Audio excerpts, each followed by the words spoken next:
SLT Fibre and experience the power of fibre technology. Sri Lanka's only super fast internet connection. SLT Fibre. Call 1212 now.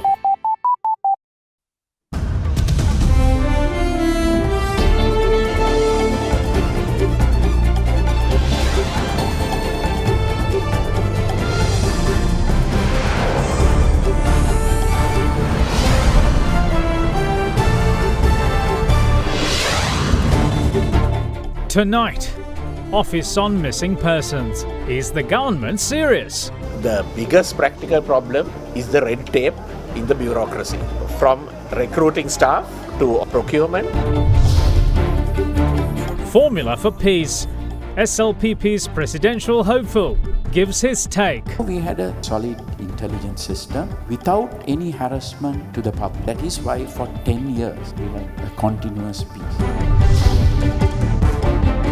A Gazette extraordinary. The President calls on armed forces to maintain public order. All that and much more coming up on First at 9 this Saturday, the 24th of August, 2019.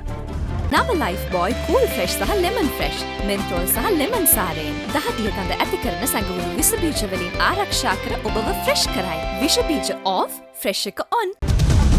From AdaDerana, this is AdaDerana First at 9. Live from Studio 24 in Colombo. Good evening and welcome to First at 9. I'm Mohammed Iqbal. Let's start with your local stories. As Sri Lanka ended a 4-month state of emergency declared after Easter Sunday attacks yesterday, President Maithripala Sirisena issued a Gazette extraordinary calling on all members of the armed forces to maintain public order in all districts of the country. Police media spokesperson SP Gunasekara, speaking at a media briefing today, meanwhile assured that lifting the state of emergency will have no impact on investigations and arrests relating to the recent terror attacks. The Ministry of Defence too highlighted that organisations National Tawhid Jamaat, Jamaat-e Millat Ibrahim and Vilayat as-Seylani will also remain banned. An extraordinary Gazette notification was issued by President Maithripala Sirisena calling on members of the armed forces, which include the Army, Navy and the Air Force, to maintain public order in the country and adjacent waters. The President issued the Gazette notification on the 22nd of this month by virtue of the powers vested in him by Section 12 of the Public Security Ordinance. This comes at a time where the Secretary of Defence, retired General Shantha Kottegoda, announced that the state of emergency, which was enforced from the 21st of April, will no longer be extended. President Maithripala Sirisena has been extending the state of emergency on the 22nd of each month following the Easter attacks. The emergency laws gave the military and police sweeping powers to arrest and detain suspects without court orders. Speaking at a media briefing today, police media spokesperson SP Gunasekara assured that the decision to not renew the state of emergency will not hinder terror investigations in any way. He added that organisations National Tawhid Jamaat, Jamaat-e Millat Ibrahim and Vilayat as-Seylani remain banned under the Prevention of Terrorism Act. He further affirmed that suspects linked to the 21st April terror attack will continue to be detained in accordance with the temporary provisions under the Prevention of Terrorism Act. Meanwhile, the Minister of Defence too issued a media communique stating that the organisations NTJ, JMI and Vilayat as-Seylani have been banned under Clause 27 of the Prevention Terrorism Act No. 48 under the Constitution, and the ban will continue as per the extraordinary Gazette notification issued on the 21st of May by the President. It went on to affirm that the lifting of emergency regulation will not impact banning of terrorist organisations. Now, the presidential contender of the Sri Lanka Podujana Peramuna, former Defence Secretary Gotabaya Rajapaksa, lauds the non-obtrusive intelligence apparatus they put in place during the previous regime, saying it aided a decade of peace. Now, the former Defence Secretary was also of the view that the government neglected its foremost duty of providing security to its people. His remarks came as he addressed the National Youth Convention of Sri Lanka Podujana Peramuna, dubbed Youth for Growth. The maiden national convention of the Sri Lanka People's Youth Front, the youth wing of the Sri Lanka Podujana Peramuna, got underway at the Nilumpukuna Mahinda Rajapaksa Theatre on the theme Youth for Growth this afternoon. The event was presided over by presidential hopeful of the Sri Lanka Podujana Peramuna, Gotabaya Rajapaksa, along with national organizer of the party, Basil Rajapaksa. Gotabaya Rajapaksa. Mahinda Rajapaksa Nelum. Youth from all across the country participated in the forum. We have a lot of well-qualified, well-skilled youth wanting to go work and live abroad. How could we encourage them to stay back, contribute to the development of Sri Lanka? They are not encouraged to come back is because we don't have a stable economic environment. They can't get good schools for their children and they are worried about public safety. We have to create this environment here in Sri Lanka. I can remember immediately after the war ended, Sri Lankans who were living abroad came back to Sri Lanka. They found good paying employment and they started new startups. That environment was destroyed. We have to change this situation. We have to create a safe country and at the same time we have to have a good economic model.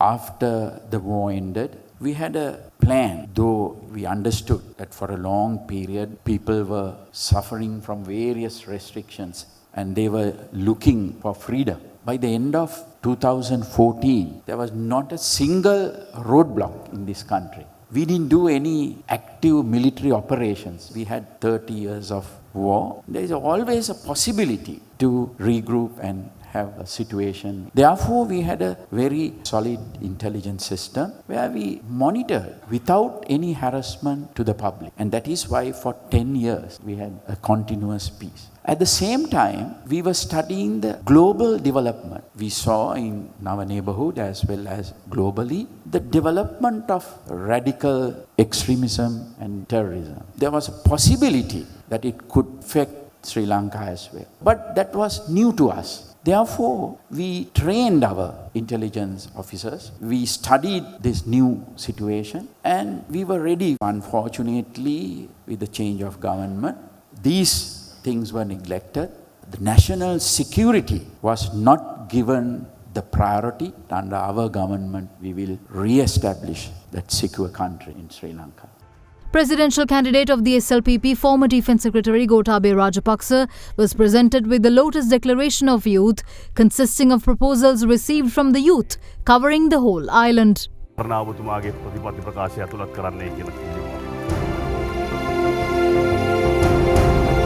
Leader of the party, opposition leader Mahinda Rajapaksa too joined the forum later. Ladies and gentlemen, the 5th Executive President of Sri Lanka, leader of the Sri Lanka Podujana Peramuna, Mahinda Rajapaksa. Had laws been enforced on people who killed the youth back then, there wouldn't be leaders or ministers to govern this country today. Torturers who killed the youth have today become ministers of this government. What amazes me today is the union of those torturers and their victims. We who safeguarded the youth back then are being tortured today. This is politics. The biggest service we rendered to the youth is ending the war. Does anyone question the 1 million jobs promised by the UNP to defeat us, who provided 700,000 job opportunities for the youth? No, they want to make you fed up of the people's franchise. Learn lessons from history and rethink what you see and what you hear. Don't be short-sighted. Look ahead. Now, Prime Minister Ranil Wickremesinghe is content with the government's handling of the Easter Sunday attacks, saying that they managed to hold the economy together in its aftermath without letting it collapse. He added that the act of terror was never made into an excuse by the government to put the country's development work on hold. The Premier's remarks came as he addressed a ceremony organised to mark the opening of a cultural park established within the Bogambara prison premises. Prime Minister Ranil Wickremesinghe presided over the opening of the cultural park built at the Bogambara prison premises, as well as the second phase of its refurbishment this morning. Once a prison, it has been transformed into a centre for freedom today.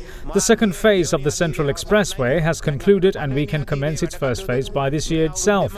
We have initiated many development projects. We have begun work on the promises we made during the 2015 election and you will witness their development in another 5 years. Easter attacks and the criticism that followed could not stop us from working.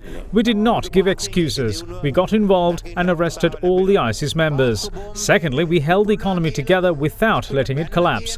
Gamperaliya too was active those days. Neither I nor the government allowed it to fall.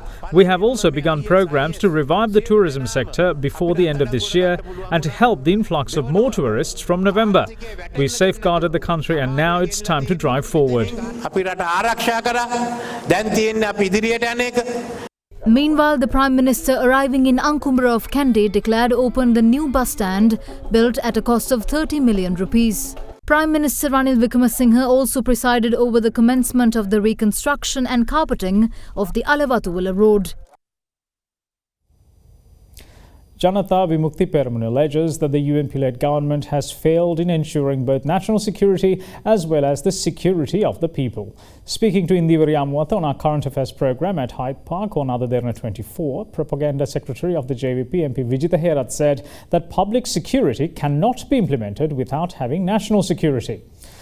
He proceeded to say that the founding policies of the party are very much still intact and that the party has not aligned itself with the agendas of any external forces. There has been perception and allegation that present-day Janata Vimukti Peramuna JVP is veering off from the principles and policies of the founding leader of your party, the late Rohana Vijayveera. He was against US influence in Sri Lanka, US eyeing and also Indian involvement. With the 2015 change in government, the perception was that this change was led by American imperialism. And the JVP too was against the Rajapaksa regime at the time. During the Rohana Vijayveera, our founder members period, and today our stand is same. We have not been changed. The USA or India or any other country has no any right to interfere our internal matters. That is our stand.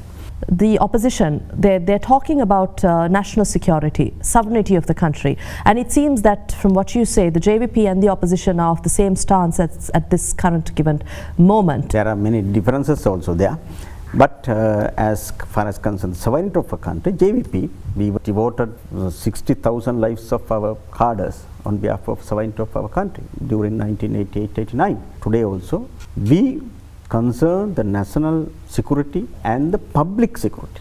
After 21st of April, the public security has fallen down. We cannot implement public security without implementing national unity in our country. If we can achieve that target, then public security will be automatically saved. Certain developments in the recent past has made certain factions question the JVP policies, whether the Red Party is carrying out policies of the Green Party. As a party, our stand is same and strict. If we want to gather and collect so many organizations and so many different progressive people, we have to deviate some extent. For example, forming that alliance, the National People's Power, there are different types of organizations. They are not JVPs. They do not believe our principle totally, but we can join with them. Our target is to change this political system and introduce a new economic and political system. There are no big differences. Therefore, you can say coalition of red and green, not UNP green. I am explaining about the worldwide green. It is called the social democratic path. Now, in the meantime, Archbishop of Colombo, His Eminence Malcolm Cardinal Ranjith urges all parties and entities in the country to work together to find an immediate solution to external forces meddling in internal affairs of the country. To this end, the Cardinal said that the bond between religious institutions and the state must be strengthened while ensuring the unity of Sri Lanka. අපිට තියෙන අභියෝගයක් ඉස්සරහට කොහොමද අපේ ජන කොටස් අතර තියෙන වැරදි වැටහීම් තුනී කරලා අපේ විවිධ ජන කොටස් එකට එකතු කරලා එක රටක් බිහි කරන්නට ඒකේනා සමග අත්වැල් බැඳගන්නේ කොහොමද කියන ප්‍රශ්නෙට පිළිතුරු සෙවීම තමයි අධ්‍යාපනයෙන් කරන්නේ. බාහිර රටවල් වලට මේ රටේ ප්‍රශ්න වලට ඇඟිලි ගහන්න අපි දෙන්න ඕනේ නැහැ. මේ රට අපේ රට. අපි බෙදුනම අනිත් අය මේකට ඇඟිලි ගහන එක අපිට බලක්වන්න බෑ. ඒ නිසා අද රටට වෙලා තියෙන්නේ මේ වින්නැහිය තමයි. මේකෙන් ගොඩ එන්නේ කොහොමද කියන එක ගැන පිළිතුරු හොයන්නට ඕනේ ඉක්මනට. ආගමික සංස්ථාව සහ රාජ්‍ය සංස්ථාව අතර තිබිය යුතු ඒ බැඳීම වර්ධනය කිරීම තමයි අපිට කරන්න තියෙන්නේ. Chairman of the Office on Missing Persons, the President's Counsel Salia Piris is critical of the red tape in bureaucracy as he believes it poses sizable practical issues to the functions of the institution, from recruitment, procurement and salaries offered to staff. He added that this has made the work of independent commissions more challenging, hampering the process of recruiting the right people for the job. The Office on Missing Persons, which is mandated to search for and trace the fate and whereabouts of missing and disappeared persons in Sri Lanka, opened its third regional office in Jaffna today. The office was inaugurated under the auspices of the OMP Chairman, President's Counsel Salia Piris.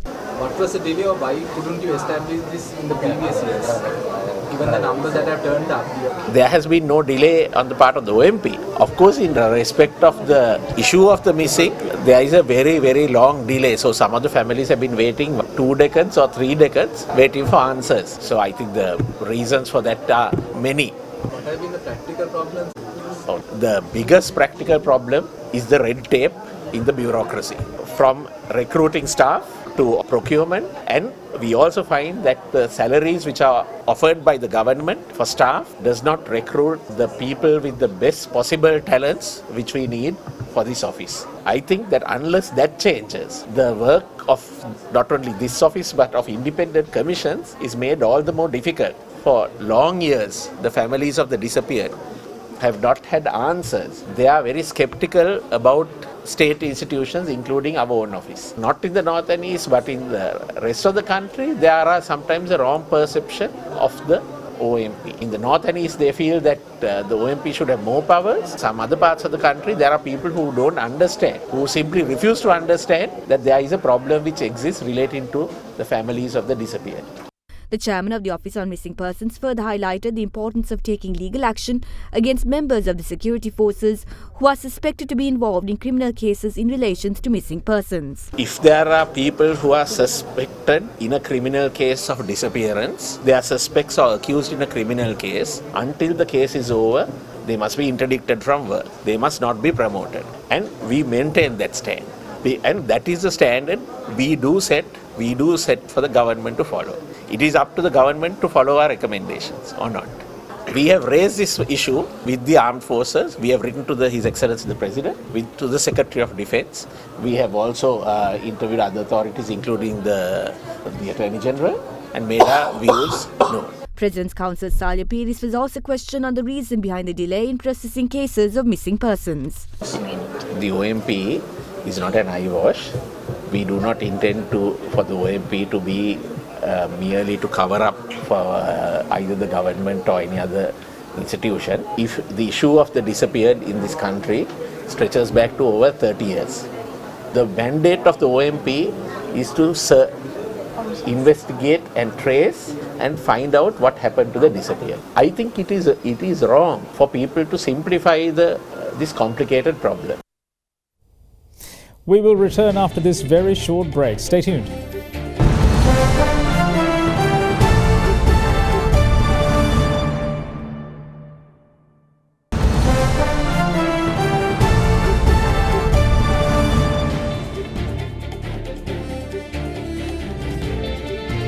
Welcome back. You're watching First at 9. Now, the Committee on Public Enterprises was set to question officials of the Ministry of Power and Energy yesterday on various matters, including the purchase of electricity from private power plants. But during the inquiry, it transpired that an acting secretary had been appointed to the ministry and she had assumed duties on the very same day of the sitting. Chairman of COPE, Parliamentarian Sunil Handunnetti, revealed that the secretary to the ministry had been directly involved in many of the matters in question as per audit observations. Therefore, he pointed out that questioning the acting secretary would not serve the purpose of the probe. Meanwhile, upon the request of the acting secretary to directly question the secretary of the entity on the matters in question, Chairman of COPE decided to call the officials on the 8th of October, following the secretary's return to the country.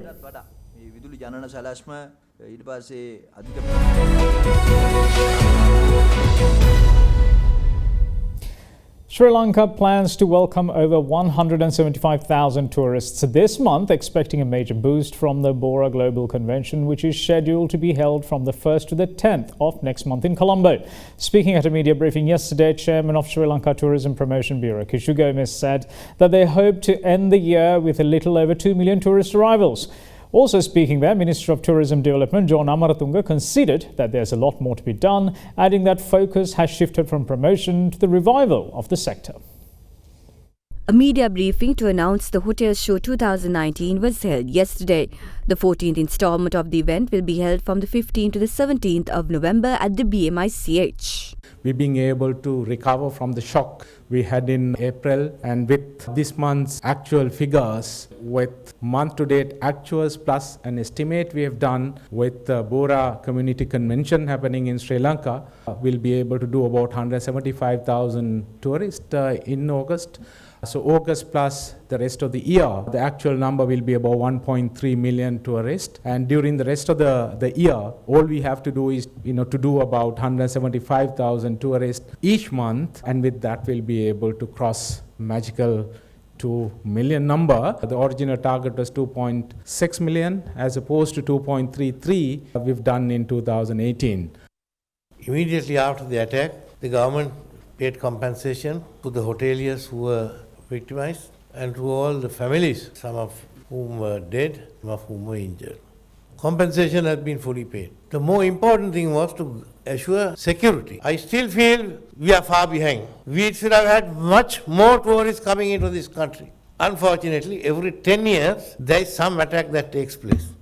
So when these things happen, the trend that we have in bringing up the industry drops and we have to start again. My whole job now is going around the world, wherever there is a major fair, and tell them Sri Lanka is safe. Earlier it was promotion, now it's a question of revival. Governor of the Central Bank, Dr. Indrajit Kumaraswamy, said yesterday that the central bank intervened in the foreign exchange market due to depreciation pressure experienced during the past few days. At the start of the year, the rupee stood at 183 rupees against the US dollar and dropped to 174 rupees in the month of April. But in the last 5 sessions, the rupee continued to depreciate against the US dollar, ending 0.2% weaker at 179 rupees and 80 cents to 180 rupees and 30 cents per dollar yesterday. According to the central bank, the rupee appreciated against the dollar by 2.4% so far during the year, and the depreciation pressure, mainly driven by foreign withdrawals from the government securities market by a few investors, is expected to be short-lived. Are you intervening in the foreign exchange market, and how much have you intervened so far? As part of an inflation targeting regime, we will not defend any particular rate, nominal or real. But if there is disorderly adjustment which is not aligned with the underlying fundamentals, that we will intervene in the market. Now, the last 3 days or so, we think the pressure there has been in the FX market is not aligned with the underlying fundamentals. We've seen this massive improvement in the trade account, and we've had flows into the financial account. So there is no earthly reason why this should be happening, other than maybe some other factors. Yeah, we have intervened in the market in the last few days, but how much and things we don't normally give out, right? I think we have intervened and to smoothen out only about, say, 1/3 of the outflows, and balance has been financed through the market. So this also shows that the foreign exchange market, domestic foreign market, can absorb a certain part of the this kind of external shocks, and only we have to support just to smoothen out the volatility. We have not fully intervened to supply all these flows, and also basically intervention is on both sides. When these flows are coming in, we have intervened to build up our reserves. So similarly, and prevents lesser volatility, and the other side is also same, the policy. Meanwhile, Governor of the Central Bank, Dr. Indrajit Kumaraswamy, also spoke on the Samurai bond, which is expected to be launched in October. Now, there will be a paper put to Cabinet next Tuesday, which would give approval to put out the RFPs, to choose the lead managers. It'll probably take 2 to 3 months. We were told that a good time for the Japanese market is October. Basically, we want to get ourselves as ready as quickly as we can over the next couple of months. and then depending on market conditions, we would seek to issue the samurai bond. So we're looking to raise about the equivalent of $500 million US. The Amazon is still burning. The latest on the other side of this break.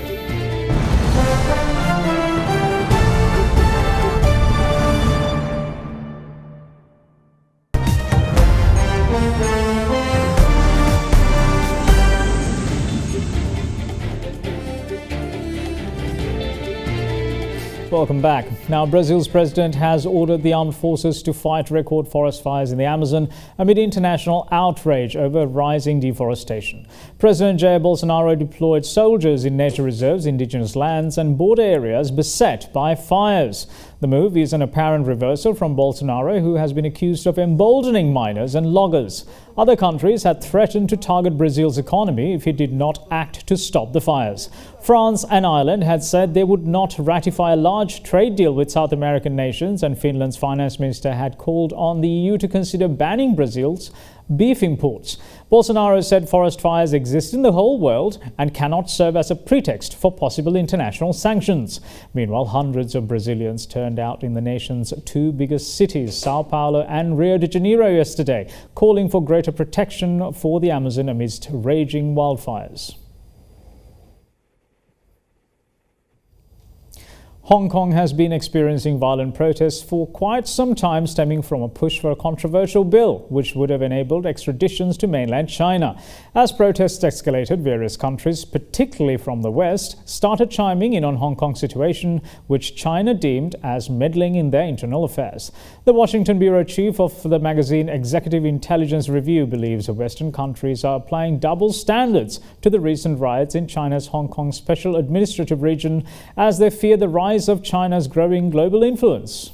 When the police in France cracked down on the yellow vests, did Vice President Pence or the Foreign Ministry in Great Britain say, hey, don't crack down on them, this is not allowed? But with regard to China, of course, there are people who in the West, in Britain, of course, and also in the U.S., even within the Trump administration, who don't like the idea of China playing now a major international role. And they want to cause as much trouble by going at the what they consider the weak flanks of China. Hong Kong, former British colony, is one of these. There has to be an investigation by the Hong Kong executive, by the Hong Kong police, to find out who was involved in this, like the National Endowment for Democracy, which has been fingered in this situation, who have previously been involved in color revolutions in many countries in Eastern Europe and elsewhere.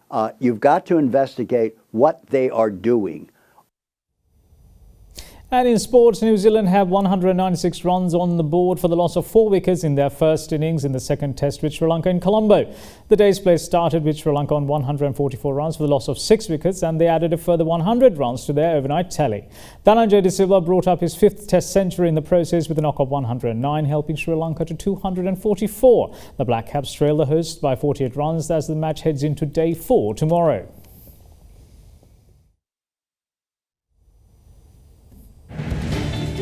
And that's it from us, all of us here at First at 9. Thanks for watching. Bye-bye.